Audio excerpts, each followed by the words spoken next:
DBC নিউজের নিয়মিত আয়োজন সংবাদ সম্প্রসারণে সবাইকে স্বাগত জানাচ্ছি আমি হিমাদ্রি রাহা। দিনের বাছাই করা সংবাদ এবং এর পর্যালোচনা নিয়ে সংবাদ সম্প্রসারণে আজ অতিথি হিসেবে অনলাইনে যুক্ত আছেন দ্য ফিনান্সিয়াল পোস্টের প্রধান সম্পাদক এম এ আজিজ এবং মাছরাঙ্গা টেলিভিশনের প্রধান সম্পাদক রেজওয়ানুল হক। আপনাদের স্বাগত সংবাদ সম্প্রসারণে।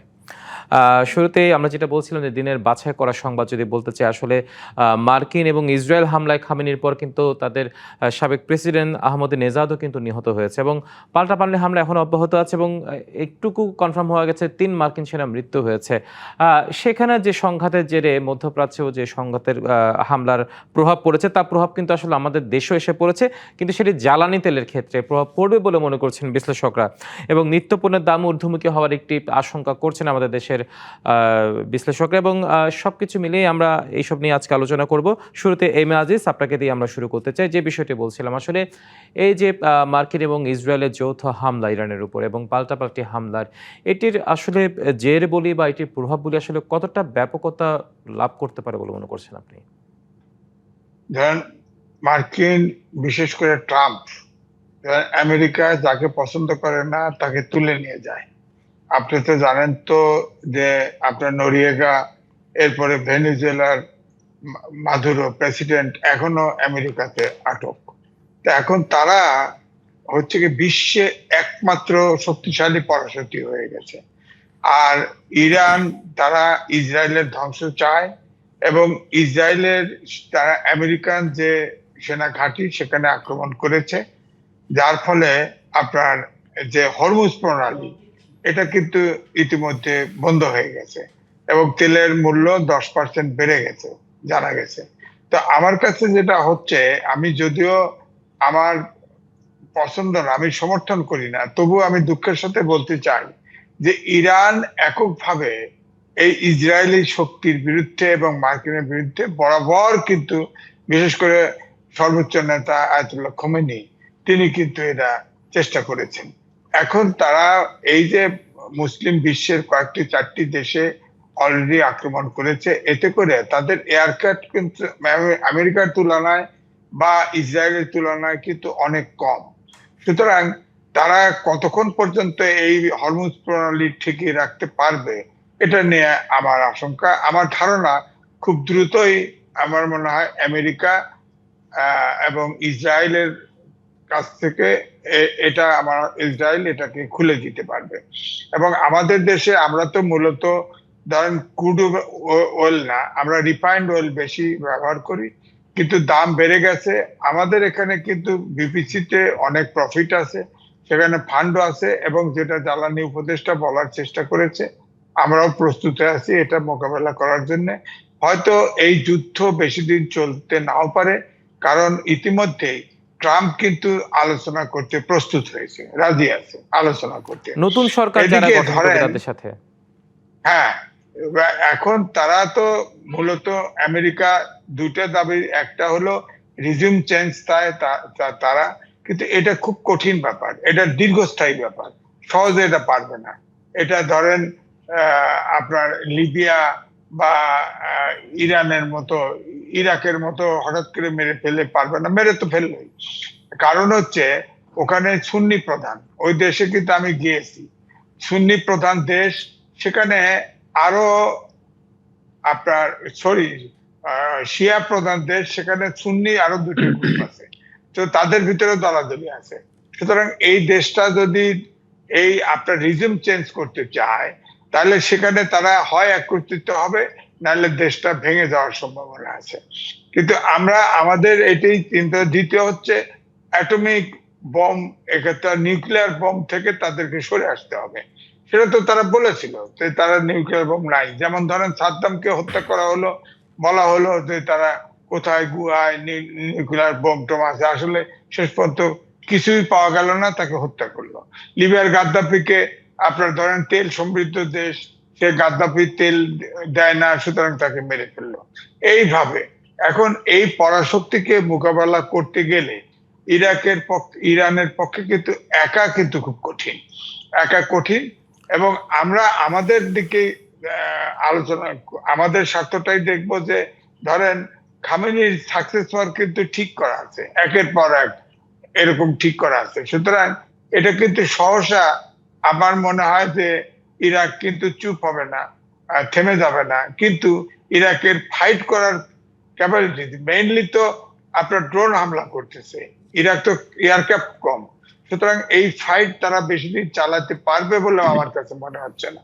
সুতরাং হরমুজ প্রণালী এটা আমার মনে হয় দ্রুত চালু হয়ে যাওয়ার সম্ভাবনা আছে, এবং ট্রাম্প যদি আলোচনা করে অন্তত সিজ ফায়ার হয়, নাইলে তো সারা বিশ্বেই তেলের দামের ক্রাইসিস হবে, তেল ক্রাইসিস হবে। তো হরমুজ প্রণালীতে সারা এটা একটি বিশ্বে সংকটের কথা বলা যায়। আপনি থাকুন আমাদের সাথে, রেজাউল হক, আপনার পর্যবেক্ষণটা জানতে চাই। আমরা এও দেখেছি যে আসলে খোমেনি নিহত হওয়ার পর সেই দেশে কিন্তু আবার অনেকে আনন্দ উল্লাসও করেছে। সবকিছু মিলে আসলে আপনার পর্যবেক্ষণ কি বলে?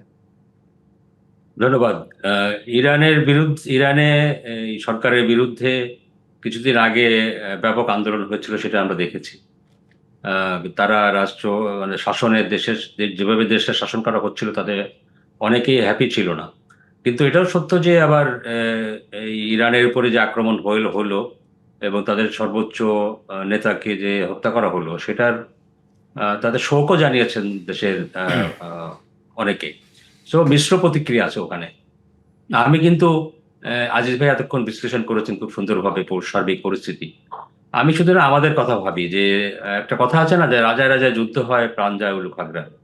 তো দেখেন এই যুদ্ধে কিন্তু আমরা কোনো অংশ না, কিন্তু অলরেডি সংযুক্ত আরব আমিরাতের আজমান এলাকায় এক বাংলাদেশি নিহত হয়েছে। এবং একটু আপনাদের চ্যানেলে এখন স্ক্রল যাচ্ছে যে কুয়েতে হামলায়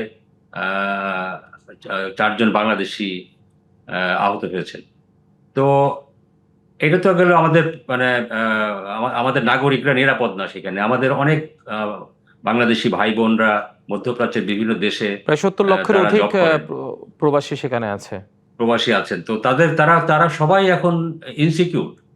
এবং এটা একটা ব্যাপার। আর একটা ব্যাপার হচ্ছে যে এই যুদ্ধ যখন কোথাও লাগে, বিশেষ করে মধ্যপ্রাচ্যে যেখানে তেল সমৃদ্ধ অনেক দেশ আছে, তেলের ব্যাপারটা হরমুজ প্রণালী যদি খুলেও দেন, হ্যাঁ যুদ্ধ হয়তো কদিন পরে বন্ধ হয়ে যাবে, কিন্তু এটার যে সুদূর প্রসারী ইম্প্যাক্ট বিশেষ করে অর্থনীতিতে, সেটা সাফার আমরাও হব। এটাই সবচেয়ে বেশি চিন্তার বিষয়। বিশ্ব রাজনীতিতে কি হচ্ছে না হচ্ছে, আমেরিকা একক সুপার পাওয়ার হতে যাচ্ছে, তারা নানান দেশে নানান ধরনের কার্যক্রম চালাচ্ছে, সেটা তো আমরা দেখছি। কিন্তু আমরা কিছু না করেও তার ভুক্তভোগী হচ্ছি, এটাই আমাকে বেশি কষ্ট দিচ্ছে। কারণ আমরা এবং তো একটা আমাদের যে আমদানি সমস্ত নির্ভর দেশ, তার উপর প্রধান রপ্তানি পণ্য গার্মেন্টস। রাইট, আমাদের আমদানি নির্ভর দেশ বলেছেন ঠিকই।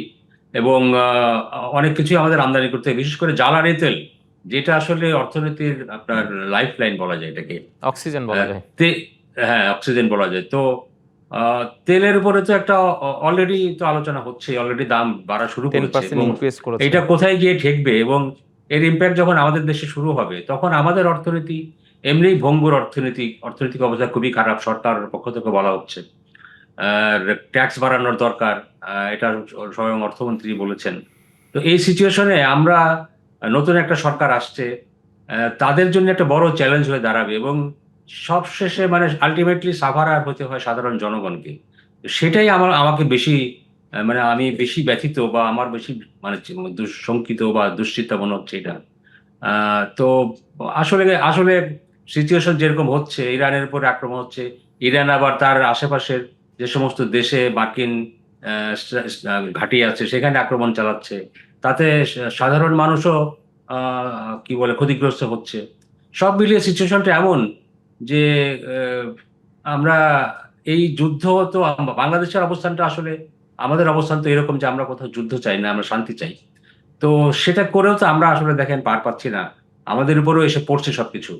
খুবই একটা ভোলাটাইল সিচুয়েশন। জানি না সিচুয়েশন কোন দিকে যাবে এবং আমাদেরকে আরো এর জন্য কত মূল্য দিতে হবে। নিশ্চয়ই। আসলে ওই যে নগরকুলের দেবালয় এড়ায় না, আমরা আসলে ওই মধ্যে পড়ে গেছি, আমাদের আসলে এড়ানোর কোনো সুযোগ নেই দুর্ভোগগুলো। আপনারা থাকুন আমাদের সাথে, আমরা একটা বিরতিতে যাচ্ছি। দর্শক, সংবাদ সম্প্রসারণে একটি বিরতির সময় হয়েছে, সঙ্গে থাকুন, ফিরছি একটু পরে। বিরতির পর আবারও স্বাগত জানাচ্ছি সংবাদ সম্প্রসারণে। আমরা এম এ আজিজ আপনাকে দিয়ে শুরু করতে চাই বিরতির পর। সেটি হচ্ছে, এবার আমরা একটু দেশের প্রসঙ্গে ফিরে আসি।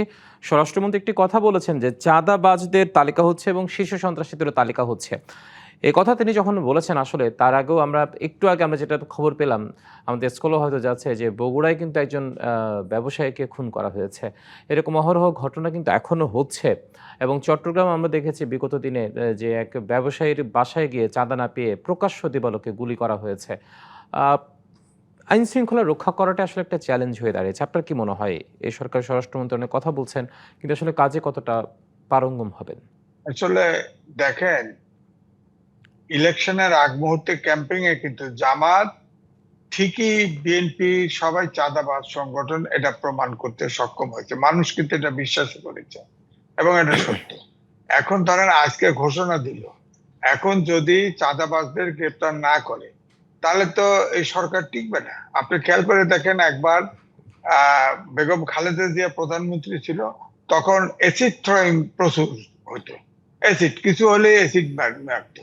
তারপরে যখন আইন করলো তখন দেখেন যে কয়েকজনকে আপনার শাস্তি দিয়ে দিল, অ্যাসিড থ্রোয়িং এখন আর নাই।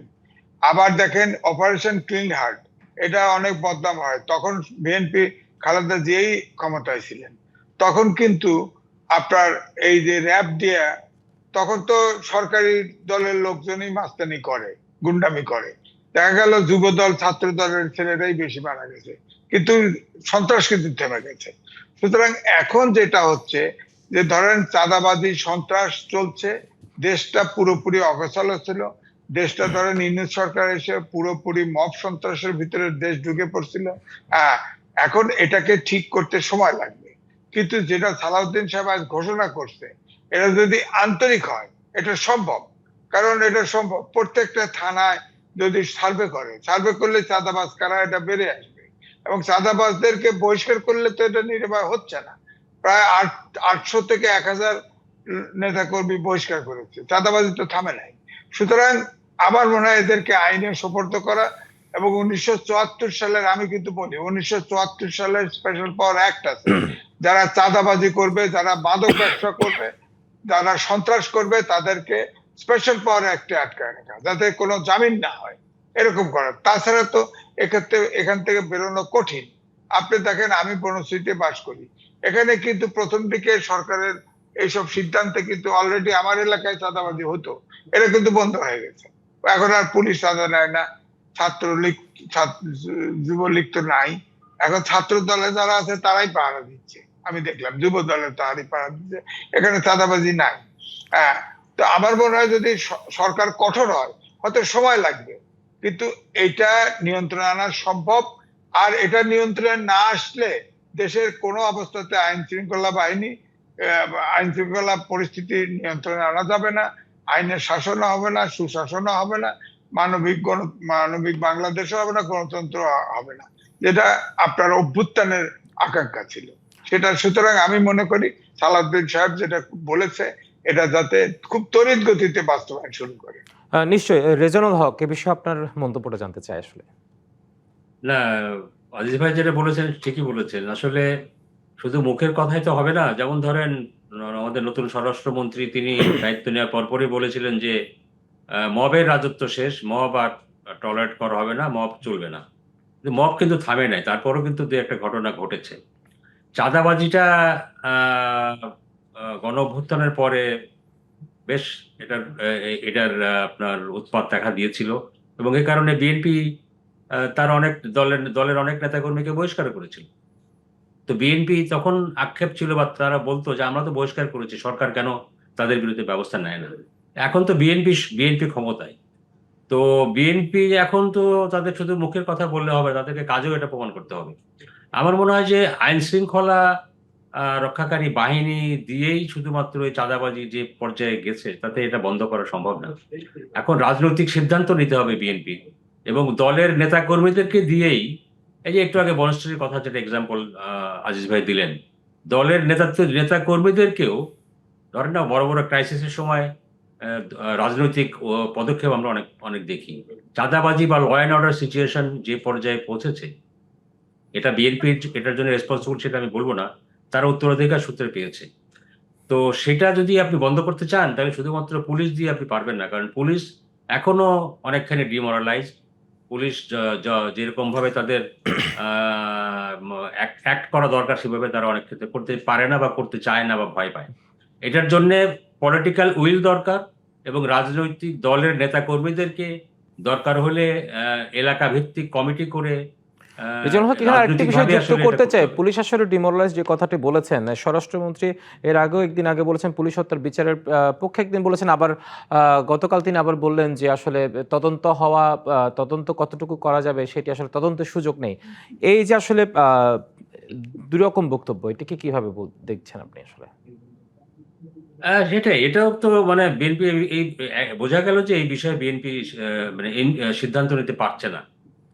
পুলিশ হত্যার ব্যাপারে যেমন একটা দাবি আছে, আবার তেমনি ভাবে এটার বিরোধিতাও আছে। তো সেই ক্ষেত্রে বিএনপি কি এই ব্যাপারে মানে এক্স্যাক্টলি কি করতে চায় বা কি করবে, এটা হয়তো তারা এখনো সিদ্ধান্ত নিতে পারে নাই। তো সেই সমস্যাটা তো আমরা জানি, পুলিশের ভিতরকার সমস্যা। এখন আপনি যদি বিএনপির রাজনৈতিক সিদ্ধান্ত নিয়ে দলগতভাবে এটাকে একটা সামাজিক সমস্যা হিসেবে আইডেন্টিফাই করে সেইভাবে যদি নিজেদের দলের লোকজনকে দিয়েই এই সমস্যার সমাধানটা, মানে কাঁটা দিয়ে কাঁটা তোলা যেটাকে বলে, যেহেতু তাদের দলের অনেকের বিরুদ্ধে এই অভিযোগটা আছে, আর অন্যরা যা করছে সেটা দমন করা তো সরকারের পক্ষে কোনো কঠিন কাজ না। বাট চট্টগ্রামের ঘটনাটা খুবই অ্যালার্মিং যে দিনে দুপুরে এরকম এবং সশস্ত্র কয়েকজন একবার ব্যক্তি নয়, দুইবার হয়েছে। তার আগেও একবার একই বাসায় একই জনের মানে বাসাতে গিয়ে। হ্যাঁ, মানে মাত্রাটা কোথায় গিয়ে পৌঁছেছে সেটার একটা এক্সাম্পল তো চট্টগ্রামের এই ঘটনাটা। এবং আমরা জানি না যে এই ঘটনা যে ঘটলো তার বিরুদ্ধে কি ব্যবস্থা নেওয়া হইলো। এটারও যদি ধরেন শক্ত কোনো একটা ব্যবস্থা না নেওয়া হয়, বা তাহলে তো মানুষের কাছে কি বার্তা যাবে যে এরকম ঘটনা ঘটতে পারে এবং এটার কোনো বিচার হয় না।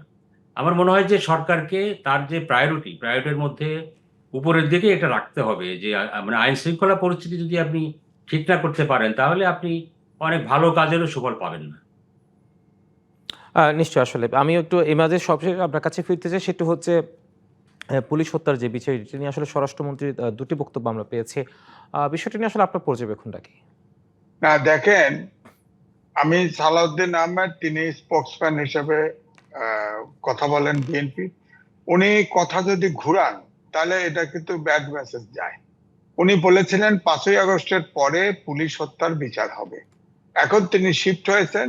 আমি যেটা শুনলাম যে গণ অভ্যুত্থানের যারা বিশেষ করে অগ্রজ ছিল তাদের নিরাপত্তা দেওয়া হবে। আরে তার জন্য তো একটা আদেশ জারি করা হয়েছে যে জুলাই এবং অগাস্ট পর্যন্ত এটাকে দায় মুক্তি দেওয়া হয়েছে যারা জুলাই আন্দোলনে সম্পৃক্ত ছিল, ছাত্র নেতাদের, বিশেষ করে এনসিপিতে। এটা রেফারেন্স দেওয়া হয়েছিল যে 71 সালে মুক্তিযুদ্ধে তাদেরকেও দায় মুক্তি দেওয়া হয়েছিল। এটা ঠিক। 72 সালে এটা করা হয়। আমিও তো মুক্তিযোদ্ধা ছিলাম। আমাকে তো অকারণে ধরে ধরে থানায় লয়ে যেত অস্ত্র মামলায়। থানায় নিত আর আমার বাবা ছুটায় আনতো। এরকম হতো। আমি তো কোথাও কমপ্লেন করতে যাইনি। কিন্তু দায় মুক্তি দেওয়া হয়েছে 72 সালে। তাও বলা হয়েছে আপনার মুক্তিযুদ্ধের 9 মাসের জন্য দায় মুক্তি দেওয়া হয়েছে। ওই 9 মাসের কোনো ঘটনায় কাউকে জড়িত করা যাবে না। এটা জুলাই অগাস্ট। আপনি বলেন তো জুলাইয়ের পরে, জুলাই 5ই আগস্টের পরিবর্তনের পরে 60% থানার অস্ত্র লুট হয়েছে, 60% থানায় আগুন দেওয়া হয়েছে। সেখানে আপনার আপনার পুলিশকে উল্টা করে বেঁধে হত্যা করা হয়েছে। এগুলো ক্রাইম না? ফৌজদারি অপরাধ কি সব? আর এরপরে আপনি ডিসাইড করবেন কি করে?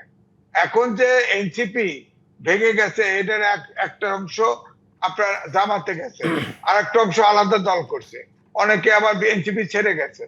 আপনি এখন একমাত্র ঢাকা ইউনিভার্সিটির কয়েকটা হলে অর্থাৎ এই বিষয়ে আসলে এনসিপির সরকারের নেতারা অবস্থানটি সীমাবদ্ধ স্পষ্ট হয়েছে। করা উচিত বলে মনে করছেন এম আজিজ এবং হ্যাঁ, রেজাউল এটা হক। অবশ্যই অসংখ্য স্পষ্ট করা উচিত। নিশ্চয়ই কাকে এম দায় আজিজ মুক্তি এবং দিবে? রেজাউল হক, আপনার দুজনকে অসংখ্য ধন্যবাদ আজকে আমাদের সংবাদ সম্প্রসারণে এসে আমাদের আজকে দিনের বাছাই করা সংবাদের প্রেক্ষিতে আপনাদের পর্যবেক্ষণ তুলে ধরার জন্য। দর্শক, এই ছিল সংবাদ সম্প্রসারণে। ডিবিসির সঙ্গে থাকুন।